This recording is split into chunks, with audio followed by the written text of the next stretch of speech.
देशवीर जी मेरठ से। राधे राधे महाराज जी। महाराज जी, जैसे सामने एक पेशेंट या जरूरतमंद है जिसका हमें मालूम है कि ये ठीक होकर उपद्रव मचाएगा और श्री जी के आशीर्वाद से एक चिकित्सक का धर्म है भगवत भाव रखकर इलाज करना, तो हमें ऐसी स्थिति में क्या करना चाहिए? इलाज करना चाहिए, इलाज करना चाहिए। हमको ये परीक्षण के लिए थोड़ी डॉक्टरी पढ़ाई गई है। नहीं, आपके सामने जो आ रहा है मरीज है और सिर्फ आपका संबंध मरीज और डॉक्टर का है। वो कौन आ रहा है, साधु आ रहा है कि असाधु आ रहा है, इससे मतलब नहीं है। जो आपके पास आया, आप अपने अधिकारानुसार उसको रोग निवृत्त कीजिए। अब वो अच्छा आचरण करेगा तो अच्छा परिणाम भोगेगा, बुरा आचरण करेगा तो बुरा परिणाम वो भोगेगा। आपका कर्तव्य है। ऐसा नहीं कि असाधु है तो हम जहर का इंजेक्शन लगा दें, साधु है तो उसे बचाने की चेष्टा करें, ऐसा नहीं। आपका कर्तव्य दोनों को समान भाव से देखते हुए, तभी आप परमार्थ के पथिक भी हो जाएंगे, भगवान की कृपा भी प्राप्त करेंगे। क्योंकि मरीज भगवान है, उस समय सिर्फ आपको देखना है वो कौन मरीज है, कहाँ से आया है, गरीब है कि धनी है, वो किस क्वालिटी का है, ये सब बातें जो देखेगा वो गिर जाएगा। जो देखेगा वो गिर जाएगा, मतलब परमार्थ का पथिक नहीं रहेगा। हाँ, भले धनी डॉक्टर हो जाए लेकिन अशांत और घोर पतन के मार्ग में जाएगा। यही प्रायः देखते हैं। गरीब है तो उदासीन हो गए, धनी है तो पीछे लग गए। पैसा जहाँ दिमाग में आया, जहाँ ये सब बातें दिमाग में, वो फिर सही डॉक्टर का सिर्फ कर्तव्य है, मरीज सामने आया है, ये मेरा भगवान है और मेरा जितना ज्ञान है उसके अनुसार उसको स्वस्थ करना है। अगर पैसे भी नहीं हैं तो हमारी पास व्यवस्था है तो हम उसको व्यवस्था लगा देते हैं, पर हम स्वस्थ देखेंगे, तभी हम अच्छे डॉक्टर माने जाएंगे। यहाँ कोई प्यार करे न करे, भगवान प्यार करते हैं ऐसे जनों से। और जिस पर भगवान की कृपा होती है फिर उस पर दुर्लभ क्या रह जाता है, सब कुछ सुलभ हो जाता है। पर ऐसे डॉक्टर बहुत कम है। अर्थ की प्रधानता दिमाग में रख करके जो किया जाता है वो व्यापार होता है, वो कर्तव्य निष्ठा धर्म निष्ठा नहीं होती है। नहीं, यही व्यापार भगवान की प्राप्ति करा सकता है। जैसे डॉक्टर हैं आप, जो भी मरीज आवे, बच्चा बूढ़ा जवान, साधु असाधु, गरीब धनी, सबके प्रति आपका व्यवहार एक समान होना चाहिए। जो कुछ अर्थव्यवस्था दे रहा है, कोई बड़ी बड़ी समस्याएं लोगों के पास हैं, ऐसी ऐसी समस्याएं हैं कि खाने की व्यवस्था भी नहीं है। अब वो आपको कहाँ से कैसे पैसे ला रहा है, 100 रुपया 500 रुपया 1000 रुपया दे रहा है। आपको लग रहा है 1000-500, क्योंकि आपको तो लाखों मिलते हैं। लेकिन उस व्यक्ति का जो मेहनत करके पेट पालन करता है, अब उसको हजारों रुपया इकट्ठा करके देने में बहुत बड़ी मेहनत की बात है। 1000 की संख्या जहाँ खूब ऐश्वर्य है वो बात अलग है।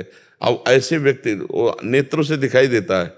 आदमी चाहे जितना छुपाना चाहे, उसकी चाल ढाल, बैठना उठना, बातचीत बता देती है कि किस क्वालिटी का है।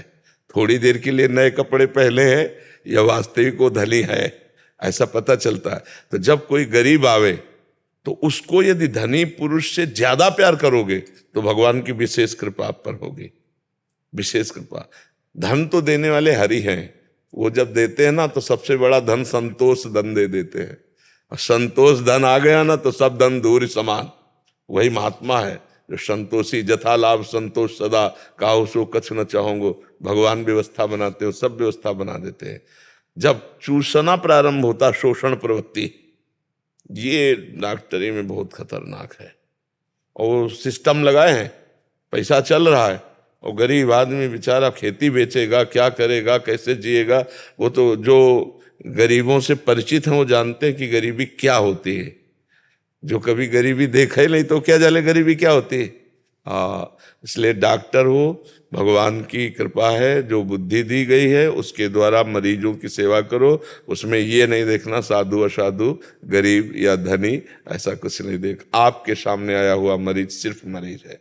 और उसकी में जैसे कोई हमारे बाहर नंदी आ गया, वो पूरा कटा हुआ है, उसको खूनी खून है, होम्योपैथी के माध्यम से उनका इलाज करके वो चले भी जाते हैं, फिर मिलने भी आते हैं। उसमें मतलब इंसान सोचते हैं कि यार ये इंसानों का डॉक्टर है या जानवरों का, लेकिन सभी को एक समान हाँ, जितनी बुद्धि दे भगवान उसके अनुसार सबको सुख पहुंचाए, यही तो डॉक्टरी की बात है। ठीक है। बस यही था कि अगर किसी का ऐसा आदमी है जो हमें पता कि उठ के सबसे पहले हमें ही मारेगा, इसका ट्रीटमेंट कर, वही मेरा सवाल था। उपद्रव मचाने वाला तो आपने बोल दिया, तो बस ठीक है, सफर आप। तुम्हारे ऊपर हाथ तब उठा सकता है जब तुम्हारा कर्म प्रारब्ध पूर्व आग जाएगा। तो वो चाहे मरीज हो या ना हो, वो 5:05 में थप्पड़ लगना है ना, तो कहीं भी होगा वो कर्म। किसी भी जिस आदमी से लगवाना होगा, वो आदमी अब झोंका चला आएगा और 1 सेकंड लेट नहीं होगा, पहले थप्पड़ मारेगा आपके। और अगर नहीं मारना है तो आप निश्चिंत हो जाओ, विधान में निश्चिंत हो जाओ। जो विधना ने लिख दिया छठी राव के अंक, राय घटे न तिल बढ़े रहुरे जीव निशंक। एक अपराधी अपराध प्रवृत्ति का है, आप जानते हो, और जब आप उसे निरोग करोगे तो उसके भी हृदय में भगवान बैठे हुए हैं।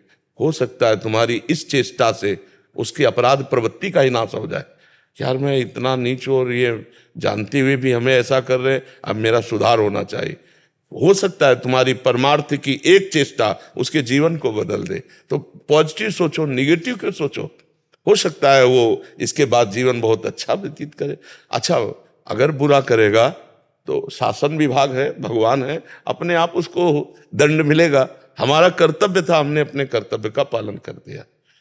क्या ऐसा कहीं है कि अगर वो अपराध प्रवृत्ति वाला है और आपके पास बीमार होके आया है तो आपको डॉक्टरी नहीं करनी चाहिए? ऐसा है क्या विधान कोई? नहीं सर। हाँ, ऐसा विधान नहीं होगा, क्योंकि आप एक डॉक्टर हैं, आपका मरीज से सिर्फ मरीज का संबंध है नहीं। आपको ये नहीं देखना है कि कौन है, कैसा है, क्या है। वो आपका संबंध केवल रोग निवृत्ति से है। तो यही तक रहना चाहिए, जिससे आपका परमार्थ पुष्ट हो जाएगा।